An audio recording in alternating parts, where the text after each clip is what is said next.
Hello everyone, I welcome you in Vision Log. Today I will start a new topic object based model, data model and semi structured data model. हमने इससे पहले hierarchy, network, यार model हम देख चुके हैं।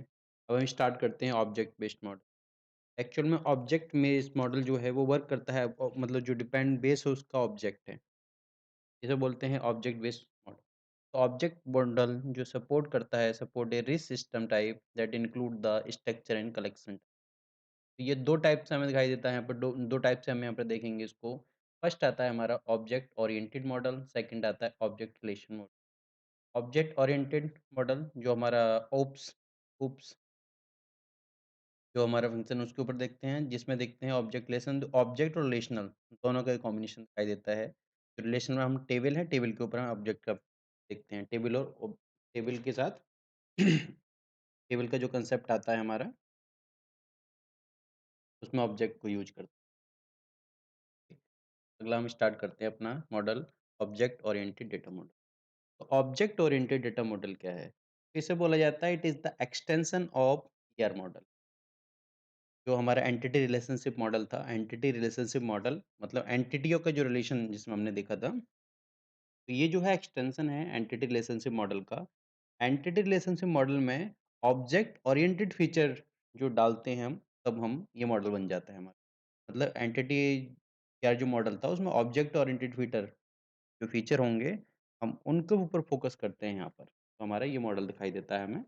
ये हमारा जो मॉडल है ये दिखाई दिया था 1980। 1980 में ये मॉडल हमारा इन्वेंट हुआ है, पिक्चर में आया है 1980। इसमें हम देखते हैं ऑब्जेक्ट ओरिएंटेड मॉडल में कि इसे बोला जाता है एक तरह से ऑब्जेक्ट बेस के ऊपर। मतलब यहाँ पर जो बात करते हैं, हम यहाँ पर बात करते हैं store the data in form of object, class and feature. इसके बेस पे ये डेटा ऑब्जेक्ट स्टोर करता है। तो इसमें आता है new real world entity situation are presented as object. जो ऑब्जेक्ट की तरह जो हमारी प्रेजेंट होती हैं, रियल वर्ल्ड एंटिटी हो गई, जैसे एंटिटी रिलेशन में देखा था हमने, ठीक है? तो वो ऐसे ऑब्जेक्ट की तरह रिप्रेजेंट होती है यहाँ पे। तो डेटा इन रिलेशनशिप का एक सिंगल स्ट्रक्चर की तरह प्रेजेंट होगा यहाँ पर। डेटा इन रिलेशनशिप एक सिंगल स्ट्रक्चर की तरह यहाँ पर प्रेजेंट होता होता है, उसी को हम ऑब्जेक्ट कहते हैं। डेटा एनालिसिस से आप present single structure call the object.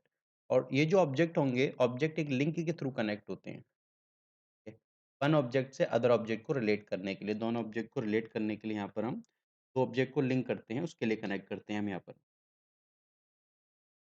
ये हमारा जो मॉडल था, तो इसमें जो ऑब्जेक्ट में हमारे आएँगे, ऑब्जेक्ट में हमारा डेटा, मेथड ये सब हमारे इंक्लूड होते हैं। और यहाँ पे देखते हैं हम जो अलग-अलग टाइप के ऑब्जेक्ट होते हैं, जो सेम टाइप का जो ग्रुप बनाते हैं, जो हमारे सेम टाइप के डिफरेंट ऑब्जेक्ट होते हैं, वो एक ग्रुप में बनाते हैं, उसी को हम बोलते हैं क्लास। अगर हमारे जो डिफरेंट टाइप के जो ऑब्जेक्ट हैं, डिफरेंट टाइप के सेम टाइप के जो ऑब्जेक्ट होंगे वो डिफरेंट डिफरेंट ऑब्जेक्ट मिलके हमारा जो क्लास बनाते हैं, different type of same type are group together that is make class. हमारी क्लास बनती है, क्लास दैट इज क्लास। अलग इस टाइप से हमारी एक क्लास बनती है। तो जो एक ही टाइप के अलग अलग ऑब्जेक्ट हुए उनके मिलने से हमें यहाँ पर क्लास दिखाई देती है। इस मॉडल का यूज हम मल्टीमीडिया एप्लीकेशन वगैरह के लिए भी करते हैं। तो जैसे हमने देखा ये एग्जाम्पल है दैट इज ऑब्जेक्ट। ठीक है, इसको हम कम्प्लीटली ऑब्जेक्ट बोल सकते हैं।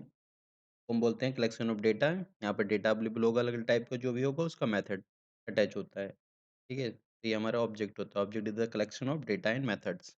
यहाँ पर हमारे दोनों कंबाइन हो जाते हैं। तो इसके हमारे कुछ एडवांटेज दिखाई देते हैं, जैसे ये अलग-अलग टाइप के डेटा को हैंडल कर सकता है, डेटा एक्सेस इम्प्रूव करता है, प्रोडक्टिविटी अच्छी होती है इसमें। बट क्या है, हर एप्लीकेशन के लिए सूटेबल नहीं होता है, ये भी इसमें प्रॉब्लम दिखाई देती है, हर एप्लीकेशन सूटेबल भी नहीं है। और दूसरा हमने मॉडल देखा था that is object relation model. तो ऑब्जेक्ट रिलेशन मॉडल क्या था? उससे पहले हम इस चीज़ को समझ लेते हैं कि दैट इज़ द एग्ज़ाम्पल। ये हमारा ग्राफ दिखाई देता है object object oriented data model का। ऑब्जेक्ट ओरिएंटेड डेटा मॉडल का ग्राफ है। इसमें देखा हमने शेप, जैसे ये शेप दिखाई दी, तो इसी शेप को हम बोलेंगे दैट इज़ ऑब्जेक्ट। तो उसमें क्या आ गए शेप भी आ सकती है, मेथड भी आ सकते हैं, दोनों आ सकते हैं। और ये जो मेथड हुआ that is called the behaviour of object,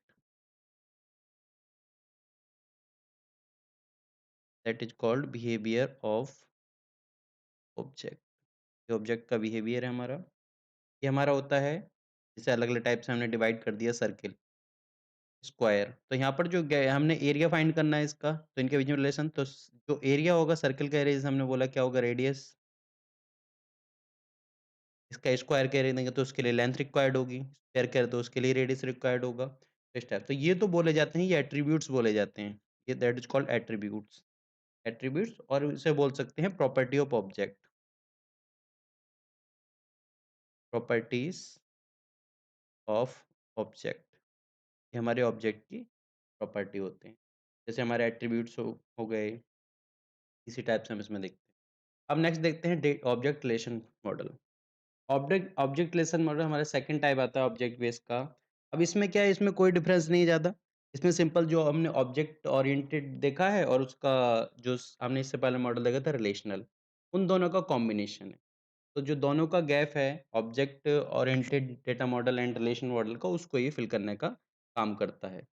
तो इसको हम जो हमारे दोनों के कॉम्प्लेक्स डेटा टाइप को फॉर्म कर सकते हैं एग्जिस्टिंग डेटा टाइप को यूज करके यहाँ पर। जो हमारा कॉम्प्लेक्स डेटा टाइप को हम फॉर्म करते हैं यहाँ पर हम एग्जिस्टिंग डेटा टाइप को यूज़ करते हैं। यूज़ करके हम उसकी उस साइड कॉम्प्लेक्स डेटा टाइप बना सकते हैं इसमें। इसमें ज़रूरी नहीं है कि जो चीज़ें हमारी हैं वही रहें, डिफरेंस भी हो सकती हैं।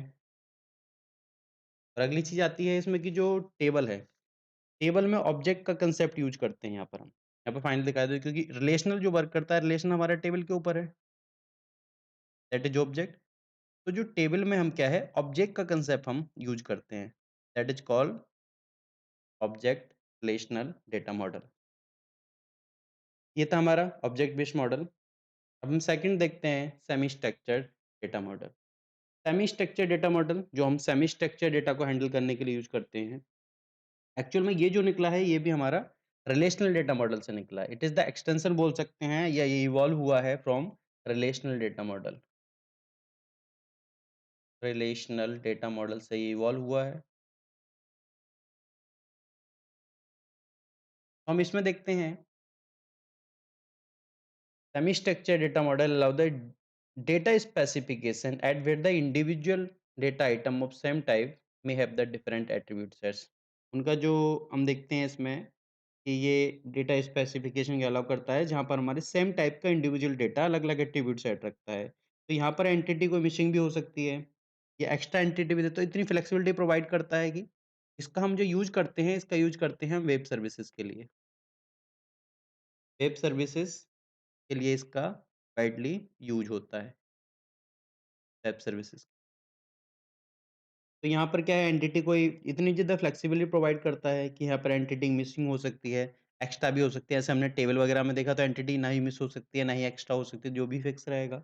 लेकिन इससे वो थोड़ा-सा इसमें चेंजिंग आती है ये, कि बाकी सारे मॉडल से थोड़ा-सा डिफरेंस आता है इसमें यहाँ पर। यहाँ पे कोई एंटिटी मिसिंग भी दे सकते हैं, हम किसी एंटिटी को एक्स्ट्रा भी दे सकते हैं, दोनों पे तो फ्लेक्सिबिलिटी प्रोवाइड करता है। ठीक है? तो किसी एट्रिब्यूट में वैल्यू अगर रखते हैं तो वो वैल्यू एटॉमिक भी हो सकती है, मतलब एटॉमिक वैल्यू भी वो यूज़ कर सकता है और अगर एटॉमिक वैल्यू के अलावा मल्टीपल वैल्यू भी यूज़ कर सकता है वो। ठीक है? मतलब कलेक्शन ऑफ वैल्यू भी वो यूज़ कर सकता है, एटॉमिक वैल्यू और कलेक्शन ऑफ वैल्यू। ठीक है? तो ये तरह से बोला जाता है कि ये कोई रिजिड नहीं है, कि ये है तो यही होगा। तो इसमें थोड़ी-सी ये हमारा से हल्का सा डिफरेंस दिखाई देता है यहाँ पर। तो यहाँ पर यूज़ करते हैं हम एक्सएमएल, एक्सटेंसिव मार्कअप लैंग्वेज का यहाँ पर वाइडली सेमी स्ट्रक्चर डेटा को रिप्रेजेंट करने के लिए हम वाइडली इसका यूज़ करते हैं। इसमें क्या होता है एक्सएमएल में यहाँ पर हम टैग वगैरह क्रिएट करते हैं। टैग क्रिएट करते हैं और डेटा को डिस्क्राइब करने के लिए डिफरेंट डिफरेंट टाइप के मार्कअप हम यूज़ करते हैं। हमारे टैग क्रिएट किए, इसके डेटा को डिस्क्राइब करना हो तो उसके लिए अलग-अलग टाइप के हमारे इसमें मार्कअप यूज़ करते हैं। तो सेमी स्ट्रक्चर का एग्ज़ाम्पल देखते हैं, जैसे हमारे पास कोई नाम है, कोई पर्सन है हमारे पास, पर्सन ए या कस्टमर ए कुछ भी हो सकता है। ये हमारा हो गया पर्सन 2, कस्टमर 2। हमने इसकी डेटा लिखा है, इसका जैसे पर्सन ने हमारा क्या हो गया दैट इज़ मुकेश, इसका नेम इसकी सिटी। लेकिन सेकंड पर्सन में हमने देखा इसका नेम, इसकी ईमेल आईडी। तो यहाँ पर हमने क्या यूज़ किया था? सिटी का यूज़ किया था। तो हमने क्या भई यहाँ पे सिटी का नहीं यूज़ किया, तो यहाँ पर मिस कर दिया उस चीज़ को। लेकिन एक एक्स्ट्रा एलिमेंट यहाँ पे ऐड कर दिया that is called email ID. तो इतनी फ्लेक्सिबिलिटी प्रोवाइड करता है। तो ये था हमारा semi structured data model. Video को लाइक कीजिए, चैनल को सब्सक्राइब कीजिए। Thank you everyone.